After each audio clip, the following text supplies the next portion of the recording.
자, 그다음 거푸집 공사의 실패 요인에 대해서 한번 볼까요? 거푸집은 이런 식으로 우리가 저번 시간에 했던 것과 같이 구조물을 형성하는데 아주 중요한 부분을 차지하고 있죠. 그래서 이 거푸집 공사가 잘못돼 버리면은 구조물의 품질이 아주 많이 떨어집니다. 그래서 거푸집 공사를 잘해야 되겠죠. 그럼 실패하는 원인이 뭔지를 한번 봅시다. 부적절한 해체. 해체를 너무 빨리 한다든지. 그죠? 우리가 양성 기간이 있죠. 콘크리트 양생 기간이 있는데 너무 빨리 한다든지 아니면은 너무 천천히 해가지고 이게 거푸집이 예를 들어서 콘크리트하고 딱 붙었어요. 물론 그 안에 박리제도 칠하고 이렇게 해가지고 쉽게 떨어지도록 해야 되는데 박리제도 칠하지도 안 하고 그 다음에 뭐 이 콘크리트 양생 적절한 양생 기간을 지키지 않아서 빨리 해체하는 것도 문제지만 양생이 되기 전에 또 너무 천천히 해가지고 이 해체가 되지를 않아요. 딱 붙어가지고 그러면 어떻게 합니까? 억지로 이제 해체를 해야 되겠죠. 딱 붙은 상황에서 그러면 뭐 바로 같은 거 집어넣어가지고 이제 제끼겠죠.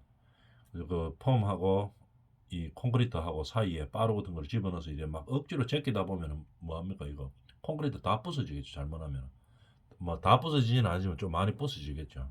그래서 이런 해체에 대한 기준을 명확하게 지켜줘야 됩니다. 거푸집 존치 기간이 있죠. 그 존치 기간에 적절하게 맞추어서 해야 됩니다. 그 다음에 박리제도 충분히 발라주고 그래서 박리제가 충분히 도포가 되어 있어 가지고 해체할 때 쉽게 떨어져야 됩니다. 양생도 필요 강도 이상 낼 수 있으면서 해체도 하기 쉬워야 됩니다. 그래야지 우리가 구조물에 적절한 품질이 유지되는 거겠죠. 마찬가지로 지주제도 마찬가지고. 그 다음에 보강이 철저하게 하지 않으면은 저번에 이야기했다시피 보강을 철저하게 하지 않으면 거푸집의 보강을 콘크리트 탓을 할 때 어떻게 됩니까? 이 변형이 일어나죠. 거푸집이 틀어집니다. 심한 경우에 탈영될 수도 있고. 그래서 우리가 충분한 보강을 해야 되고 가세 뭔지를 알죠? 45도로 이렇게 여기서 우리 옛날에 기아지 같은 데 보면 아직도 있죠. 45도로 이렇게 보강하는 걸 갖다 가세라고 이야기하죠. 그래서 불충분한 보강이나 가세를 뭐 설치를 필요한 곳에 설치를 안 했다든지 이렇게 보강을 잘 하지 않으면은 거푸집 공사의 실패 원인이 되는 거겠죠. 그 다음에 타설 전후 및 타설 시의 진동. 저번 시간에도 이야기했지만 콘크리트 타설 거푸집 공사는 엄청 잘 해놨어요. 보강도 잘 해놓고 그 다음에 설치도 잘하고 수직 수평 딱 맞게 해놨는데 콘크리트 타설하는 사람들이 조금만 잘못해버리면 그거 다 틀어져 버리겠죠. 저번 시간에 이야기했다시피 바이브레더를 수직으로 꼽지 않고 비스듬하게 편하죠. 비스듬하게 넣으면 위에서 바이브레더 넣는다고 한번 생각해 봅니다. 위쪽에서 슬라브 쪽에서 벽면 쪽으로 이제 바이브레더 넣을 때 비스듬하게 넣으면 편하죠. 조금 더 편합니다. 수직으로 딱 들고 이래 넣는 것보다는. 그래서 비스듬하게 넣었다. 비스듬하게 들어가면서 어떻게 됩니까? 철근 다 쳐버리죠. 다 칩니다. 치면서 철근이 다 탈영되겠죠. 그 다음에 비스듬하게 들어가면서 이게 폼이나 철근을 안 건드려야 됩니다. 바이브레다 넣을 때는.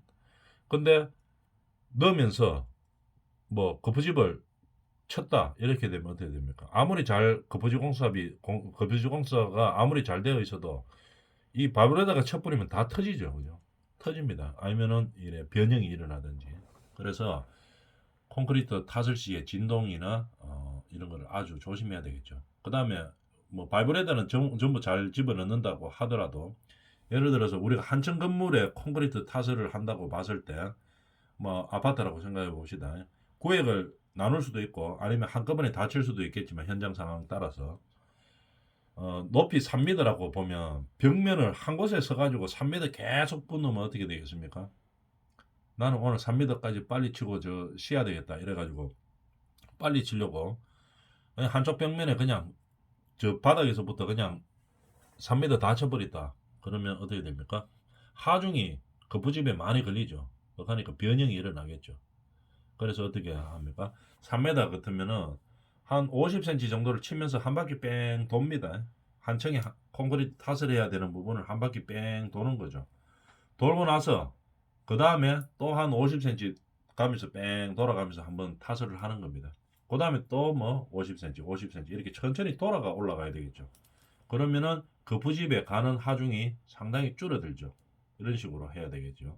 그 다음에 탓을 높이도 상당히 줄여줘야 됩니다. 3m짜리 벽면을 탓을 하는데 저 위에서 예를 들어서 3m 위에서 그냥 쉽게 한다고 그냥 저 펌프카에서 그냥 막 바로 떨어뜨리면은 이 압력이 상당히 많이 전달되겠죠. 그 부집에. 그래서 변형이나 탄형이 일어나는 겁니다. 그래서 탓을 할 때 잘해야 된다 이런 얘기죠. 불안전 지방 이것도 상당히 중요한 문제가 되겠죠. 집안 자체가 불안정하면은 공사하다 보면은 어떻게 됩니까?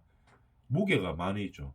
공사할 때 공사 무게가 있겠죠. 자중, 하중, 공사 하중이 많이 전달되면서 집안이 꺼질 수가 있겠죠. 꺼지면 어떻게 됩니까? 거푸집 공사 해놓은 게 틀어지겠죠. 그래서 불안정한 집안일 때또 거푸집 공사의 실패 요인이 될 수 있습니다. 그래서 불안정한 집안은 저번에 토공사할 때 배웠죠. 최대한 안전하게 만들어 놓고 그 다음에 공사가 올라가야 된다 이 말입니다. 그 다음에 콘크리트 탓을 조절 물량 아까 이야기했던 그런 거죠. 한꺼번에 다 친다든지 이렇게 하면 안 됩니다. 그 다음에 기타 이런 여러 가지 이유들에 의해서 거푸집 공사가 실패할 수가 있는 거겠죠. 그래서 우리가 보통 콘크리트 철근 콘크리트 공사에서 이 목수하는 분들하고 목수 아저씨들하고 콘크리트 탓을 하시는 분들하고 이 잘못하면 현장에서 맨날 싸웁니다 이게. 왜냐하면 누구 잘못인지를 정확하게 잘 모르죠. 그래서 우리가 콘크리트 탓을 할 때는 항상 목수 중에 도방이라고 하죠. 밑에서 검사를 합니다. 콘크리트 탓을 하는 사람이 똑바로 하고 있는지 안 하는지 항상 그 검사를 하고 그 다음에 이 사람이 이제 주도해서 하죠. 콘크리트 탓을 더해라. 공간이 비어 있을 수도 있겠죠. 그래서 비어 있을 때 더 탓을 하라고도 이야기하고 그 다음에 만약에 뭐 발브레다든지 이런 걸 많이 써서 폼이 뭐 거푸집이 뭐 이동하거나 뭐 움직이거나 탈영 직전에 있다 이러면 어떻게 됩니까? 위에 보고 이제 그렇게 조절하라고 이제 항상 이 얘기를 하죠. 그러다 보니까 맨날 현장에서 이 다툼이 많이 일어납니다. 그래서 거푸집 공사도 중요하고 그 다음에 콘크리트 탓을 하고 하는 것도 중요하다 이 말이죠. 그래야지 우리 구조물의 철근 콘크리트 구조물의 품질이 향상된다. 여기까지 알아두면 되겠습니다.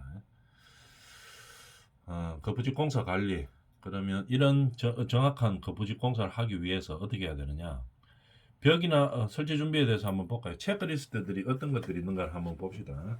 먹을 날 때 우리가 콘크리트 탓을 하고 슬라브 탓을 하고 나면 맨 처음에 이런 그림으로 나오죠. 요거 없다고 생각하면 깽뽕 없다고 생각하면 이런 식으로 딱 나옵니다. 아무것도 없고 요것만 딱 있는 거겠죠. 이염철근만 딱 올라와 있습니다. 그때 먹을 정확하게 잘라야 되겠죠. 이 목수들이 보통 대목수들이 이걸 하죠. 먹 따라 그냥 건물은 올라가는 겁니다. 목수가 먹 놓는 데 따라서 그냥 건물 올라가는 거겠죠. 그래서 먹줄을 정확하게 놔야 됩니다. 폼이 지나가는 길, 그죠? 어디로 놔야 되느냐?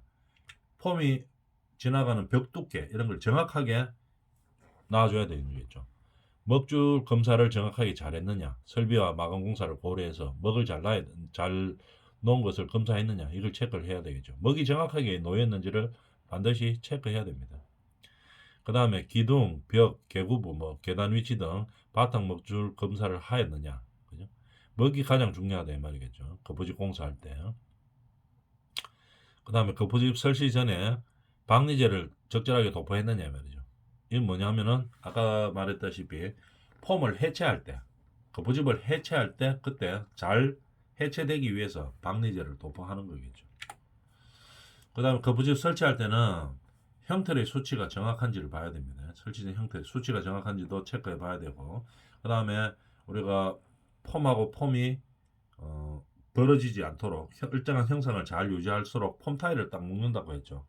폼 타일이라든지 기둥을 묶어주는 클럼밴드가 콘크리트 처갑에 견딜 수 있는지 있도록 잘 배치되어 있는지를 확인해야 됩니다.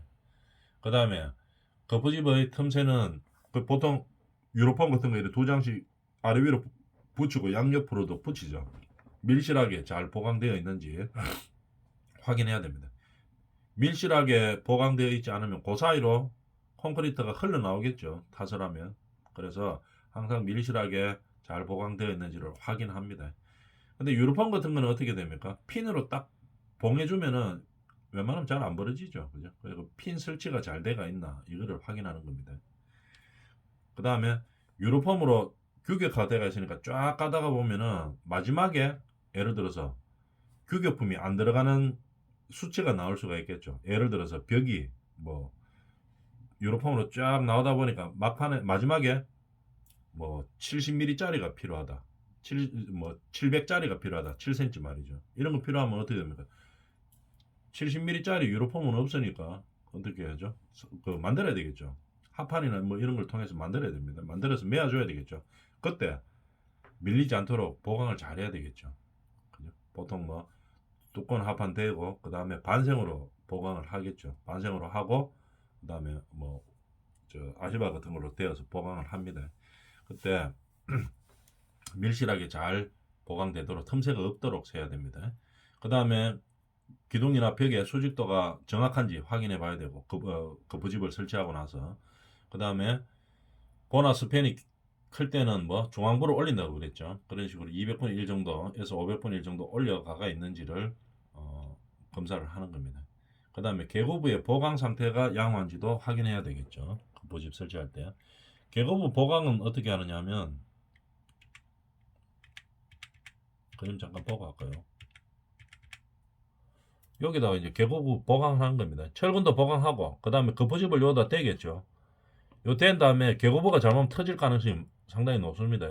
왜냐하면은 규격화된 유로폼을 끼워 넣는 게 아니죠. 이런 건물에마다 나오는 계고부가 있기 때문에 거기를 목수들이 짭니다. 합판이나 뭐 어떤 걸로 짜서 보강을 하죠. 물론 철근도 이렇게 보강을 해주지만 여기에 거푸집도 규격화된 게 아니고 만드는 겁니다. 그죠? 왜냐하면 건물마다 다 틀리기 때문에. 물론 이런 형태가 계속 반복된다 이러면 어떻게 유로폼만큼 강도가 있고 그 다음에 탈부착이 쉬운 걸로 제작이 들어가겠죠. 제작 들어갈 때도 마찬가지입니다. 이게 탈부착 할 때 쉬운 것도 생각해야 되지만 이게 뭐야 여기서 타령 콘크리트 탓을 할 때 보강이 잘 되어 있어야 되겠죠. 그래서 여기 계고부들을 보강할 때 어떤 식으로 해줄 것이냐 이것도 깊이 고려해야 되는 상황이죠. 그 다음에 계고부 보강 상태가 양호한가를 봤고 타설 높이에 대해 적절히 표시했는가 콘크리트 타설 높이를 어느 정도로 할 것이냐 적절하게 표시됐는가 당연한 거겠죠. 그 다음에 전기 설비 관계의 설리부 개수 위치 설치는 양호한가 부집 설치할 때 부집이 이제 한쪽 벽면 같으면 한쪽 부집 설치해가 철근 콘크리트 철근 정착하고 그 다음에 전기 설비 필요한 소켓이라든지 뭐 이런 것들을 콘센트 위치라든지 다 받고 나서는 반대편 거부집을 설치해 버리면 이제 끝났습니다. 그냥 이제 손 못 대죠. 그 다음에 콘크리트 탓을 하거나 위치 잘못됐는데요 하고 뭐 전기 설비 위치 잘못됐는데요 하고 거부집을 뜯어낼 수가 없죠. 다 돼가 있는데 그거 뜯으면 안 되겠죠. 그래서 정확하게 표시가 돼가 있는지를 잘 확인해야 됩니다. 그 다음에 우리가 벽체를 한번 보고 할까요? 잠깐 한번 봅시다. 이렇게 사진으로 그림을 한번 볼까요? 이렇게 해가지고 이 벽체가 올라가고 여기다가 이제 슬라브가 이렇게 연결되어 있는 형태겠죠. 철근 배관까지 벽체하고 이것까지 다 끝났어요. 다 끝나고 이렇게 보면 이제 콘크리트 탓을 하면 되는데 가만히 보니까 이 밑에 여기서 이제 쓰던 스티로폴 같은 거 있죠. 그게 바람에 불어가 막 날아가지고 일로 다 들어가 버렸어요. 그러면 어떻게 됩니까? 위에서 콘크리트 탓을 하면은 스티로폼만큼 콘크리트가 타설이 안 되는 거겠죠. 그래서 일로 빠져버리면 이제 큰일 납니다. 콘크리트가 그만큼 안 들어가게 되는 거겠죠. 그죠? 그래서 보통 어떻게 되어 있는가 하면은 요 밑에다가 청소할 수 있는 이거 오픈식으로 딱 되어 있습니다. 그래서 계고부 청소부가 있는 거예요. 옛날에 이제 그 특허를 내서 누가 이제 특허를 내죠. 학교에서 냈는데요. 특허를 내 가지고 요 뚜껑을 딱 열 수 있도록 돼 가지고 뚜껑 딱 열면은 혹시 모를 뭐 스티로폼이라든지 뭐 어떤 찌끄러기들이 본의 아니게 들어갈 수가 있겠죠. 위에서 스티로폼을 작업하다가 바람 불어가 여기로 똑 떨어질 수도 있습니다. 뭐 예를 들어가 뭐 비닐로 같은 거 이런 거 날아 들어가 막 낑겨야 때문에 좀 밑에 이러면은 요 청소구가 있으면은 오픈해가지고 빼내면 되겠죠. 근데 이 청소구가 없다 이러면 답답하죠. 이거를 갖다가 콘크리트 치기도 애매하고 첫 뿌리면 어떻게 되면 이 구멍 뻥 뚫히는 거죠. 콘크리트 대신에 스티로폼이 들어가 있는데 뭐 한두 개 같으면 뭐 그렇다손 치더라도 이게 예를 들어 바람이 확 불어가 많이 떨어졌다 이러면 답답하죠. 그러면 뭐 청소구도 없다 이러면 어떻게 되면 사람 더 갈 수도 없다 애매하죠. 그럼 뭐 철근 같은 거 밑으로 꼽아가지고 찔러가지고라도 빼내야 되겠죠. 다 빼내고 해야 됩니다. 그래서 최대한 안 들어가도록 하고 그 다음에 혹시 모를 거를 여기 들어갈 거를 대비해서 하단부에 청소구가 붙어 있는 이 거푸집을 사용해야 되겠죠. 그러면은 뭐 혹시 떨어지더라도 뚜껑 열고 빼내면 됩니다. 그냥 그런 형태 그런 이야기라는 얘기죠. 그게 이깁니다. 벽체 및 기둥 하부에 청소구를 만들어 콘크리트 탓을 전 이물질을 제거했나 체크해본다 이 말입니다. 지금 이런 체크리스트를 나중에 공사 현장에 가면 실제로 다 체크합니다. 이런 식으로 표가 다 있죠. 체크리스트 표가 있기 때문에 그 다 체크하면서 이게 다 완벽하게 해가 문제 없다 이래야지 이제 콘크리트 치는 거겠죠. 콘크리트는 시작해 보면 돌이킬 수 없죠. 콘크리트 탓을은 그래서 그 전에 완벽하게 체크를 해서 문제가 있다 없다를 발견하고 없으면 이제 진행하는 거고 있으면 고치고 진행해야 되는 겁니다. 그 다음에 지주 설치 동바리 간격 및 설치 상태가 양호한 거 동바리가 뭡니까 이거 바닥 슬라브를 정착을 하는 거 지정하는 스포트물 이런 걸 말하는 거겠죠. 동바리 간격이 설치 상태하고 양호한가 이걸 확인해 보고 층고가 높을 때 지주 보강이 잘 되어 있나를 특히 잘 점검해야 되겠죠. 그 다음에 지주가 침하되지 않도록 반드시 조치를 해야 되고 그 다음에 교환할 때는 이거 신중하게 해야 됩니다. 왜냐하면은 지주는 이게 한번 설치해 놓으면 양생될 때까지 띄면 안 됩니다. 이거 말하는 거죠. 이거죠. 사보드 말하는 거죠. 이거는 위에 콘크리트 탓을 하면 이 양생할 때까지 띄면 안 됩니다. 그죠? 몇 번 띄 뿌리면 어떻게 됩니까? 띄는 순간 쳐져 버리죠. 그래서 이게 기준 강도가 나올 때까지 쳐지면 안 되는 거겠죠. 그래서 이건 띄면 안 됩니다.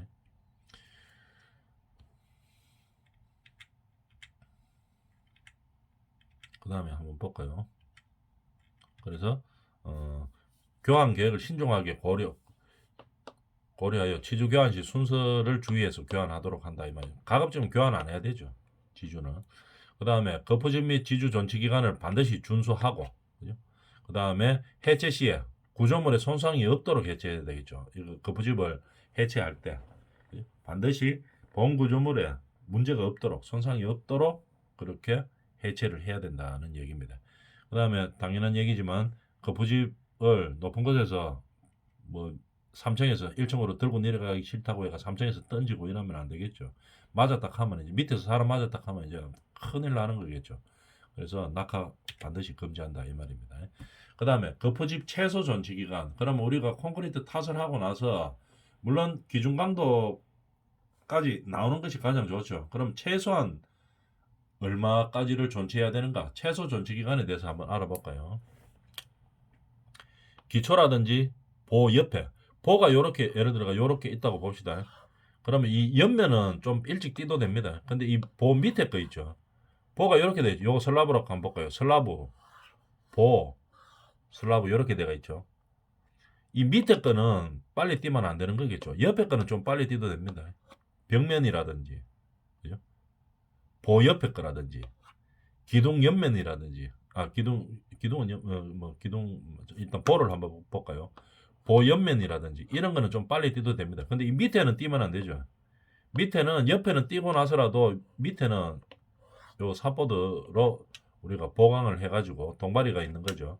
동바리가 있어서 이 밑에는 이 거푸집도 해체 안 합니다. 그냥 그대로 놔둡니다. 왜냐하면 이거 거푸집 해체한다고 뛰는 순간에 쳐져 버리죠. 그래서 요 밑면은 그냥 그대로 놔둡니다. 놔둔 상태에서 보강을 손을 안 대는 거겠죠. 가만히 놔둔 상태에서 설계 기준 강도까지 나오는 게 가장 좋습니다. 근데 최소한도로 뭐 공사 일정이 그렇게까지 안 주어졌을 때 최소한도로 어느 정도까지 가야 되느냐 이 말이죠. 이런 기초라든지 보옆에 아니면 기둥, 벽 이런 것들은 조금 빨리 띄도 되겠죠. 20도씨 이상일 때는 조강은 한 이틀, 그냥 일반 PC는 한 4일, 10도 이상일 때는 조강 PC는 3일, PC는 한 6일, 요 정도 되면 최소한 이 정도는 존재해야 된다 이런 얘기입니다. 그 다음에 슬라브나 보미턴 더 오래 가야 되죠.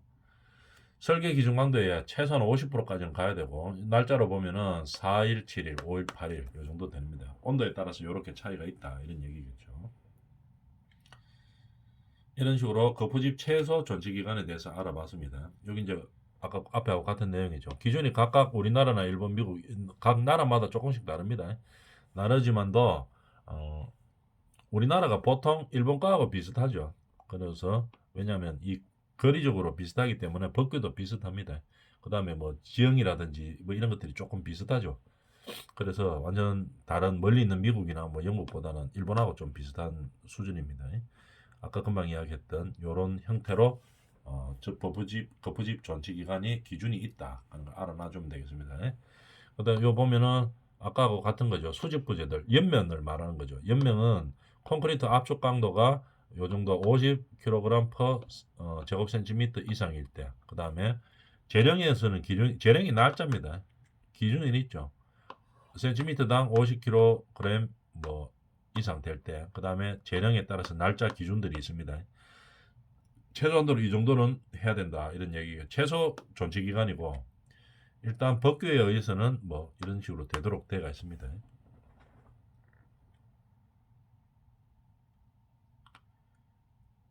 기준에 의한 거죠. 법규가 아니고. 자, 그런데 물론 뭐 기준 강도 100% 나오는 게 가장 좋죠. 그런데 그까지 뭐 기다릴 수 없는 상황이 되더라도 공사 현장에 따라서 최소한도로 이만큼은 있어줘야 된다 이 말입니다. 최소 기준치가 이렇게 되기 때문에 나머지 나라 것들은 뭐 이런 것들이 딱 하는 정도만 알아놔주면 되겠죠. 그 다음에 와플 폼에 대해서 한번 봅시다. 폼 형태인데 와플 폼 이렇게 생기는 게 와플 폼입니다. 우리가 뭐 건물 짓다 보면 이렇게 짓는 경우도 있습니다. 그러면은 뭐 때문에 이렇게 주로 짓습니까? 이 의장용 인테리어상 이렇게 짓는 경우가 많죠. 그래서 콘크리트 타설 하면서 일부러 여기 콘크리트 안 들어가도록 격자 무늬로 딱 만들어 주는 거겠죠.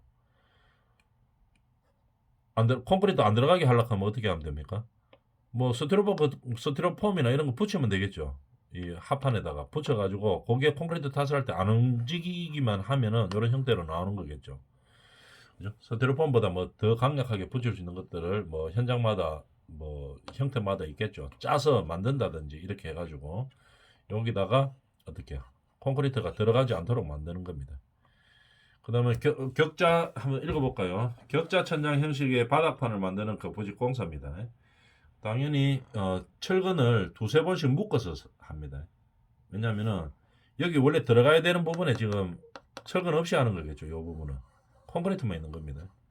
그렇기 때문에 이 부분에 들어갈 것까지 위에서 같이 묶어줘야 되는 거겠죠. 그래야지 강도가 나오니까. 묶고 그 사이 부분의 구조상 필요치 없는 부분, 그죠? 그 부분은 콘크리트를 안 들어가게 한다 이 말이죠. 그래서 구조상 필요 없는 부분들이 있죠. 그 부분에 철근을 빼낸다는 얘기입니다. 그 다음에 그게 어떤 데인데요? 이러면 우리가 뭐 보고 같은 거 보면은 뭐 구조 시간에 배우겠지만 보고 같은 거 보면은 여기서 여기까지가 보라고 생각해 봅니다. 철근이 보통 어떤 형태로 가야 됩니까? 요렇게 4분의 1만큼 와가지고 내려가서 중앙부를 지나서 4분의 1 지점에서 다시 올라가고 이렇게 형식으로 하겠죠. 윗부분은 뭐 상부근이 없죠. 요 중앙부에서는. 단부에서는 하부에 근이 없는 거고 이런 식으로 되어 있죠. 그래서 근이 필요 없는 형태일 때 모양을 낼 수 있다 이 얘기입니다. 쉽게 말하면. 그래서 특성은 뭐 의장상 유리하고 해체에 들어가는 시간도 짧고 시공도 간단합니다. 그 다음에 철근 배분도 쉬워지고 이런 형태겠죠. 그럼 왜 이렇게 하느냐? 제일 큰 이유는 의장상 필요해서 하는 거죠. 의장상. 그죠? 이거를 어떤 모양의 걸 이렇게 내야 되는 건물들이 있죠. 그럴 때는 이렇게 하는 겁니다. 그래서 철근이 구조상 들어가지 않아도 되는 부분은 콘크리트 철근을 빼고 그 다음에 콘크리트가 들어가지 않도록 하는 거겠죠. 이제 이런 식으로 만들어 준다는 얘기입니다.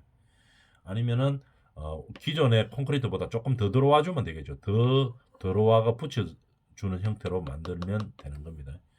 빼든지 뭐 더하든지 하겠죠. 구조검토는 뭐 나중에 다시 철근 구조검토는 해봐야 되겠지만 이런 형태로 나올 수 있다 하는 것만 알아놔주면 되겠습니다. 와플폼. 그 다음에 철근 공사는 다음 시간에 하도록 합시다.